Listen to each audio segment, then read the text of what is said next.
உங்க கையில குடுக்கறது வெறும் பிட் நோட்டீஸ் மட்டும் இல்ல, நம்ம தலைமுறையோட எதிர்காலம். எல்லாரையும் பொறுத்த வரைக்கும் ஆல்கஹால்ன்றது சந்தோஷத்துலயும் சோகத்திலயும் நம்ம குடிச்சு போதை ஏத்திக்கிற ஒரு சாதாரண விஷயமா தான் பாக்குறோம். ஆனா கொலகாரனுக்கெல்லாம் கொலகாரன், அரக்கனுக்கெல்லாம் அரக்க இந்த ஆல்கஹால். இந்த மதுவால நம்ம நாட்டுல 1 மணி நேரத்துக்கு ஒருத்தர் செத்துக்கிட்டே இருக்கான். சராசரி வருஷத்துக்கு 2,60,000 பேர். ஒருத்தர் 2 பேர் இல்ல சார், 2,60,000 பேர் செத்துக்கிட்டே இருக்கான்.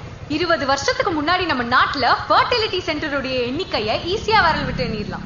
அதாவது குழந்தை இல்லாதவர்களுக்கு கருவை உருவாக்கும் மையம். ஆனா இன்னைக்கு நம்ம நாட்டுல ஆயிரக்கணக்கான ஃபர்டிலிட்டி சென்டர்ஸ் உருவாயிருக்கு. அப்படின்னா என்ன அர்த்தம்? நாளுக்கு நாள் நம்ம நாட்டுல ஆண்மை இல்லாதவங்க அதிகமாயிட்டே இருக்காங்கன்னு அர்த்தம். இன்னைக்கு தண்ணிக்காக வெளிமாநிலங்கள்ல கையேந்திக்கிட்டு இருக்கிற நாம நாளைக்கு ஆம்பளைங்களுக்காக கையேந்த வேண்டிய நாள் ரொம்ப தூரத்துல இல்ல. எண்ணி 20 வருஷத்துல இது சாதாரணமா நடந்துரும். காரணம், அப்பெல்லாம் ஊர்ல இருந்து 10 கிலோமீட்டருக்கு வெளியே ஒரு சாராய கடை இருந்துச்சு. இன்னைக்கு கிலோமீட்டருக்கு 10 சாராய கடை. அதுவும் நம்ம ஊருக்குள்ளேயே, நம்ம வீட்டு பக்கத்திலேயே. 2004 வரைக்கும் 3000 கோடியா இருந்த நம்ம டாஸ்மாகோட ஆண்டு வருமானம் இன்னைக்கு 52,000 கோடியா மாறி இருக்கு.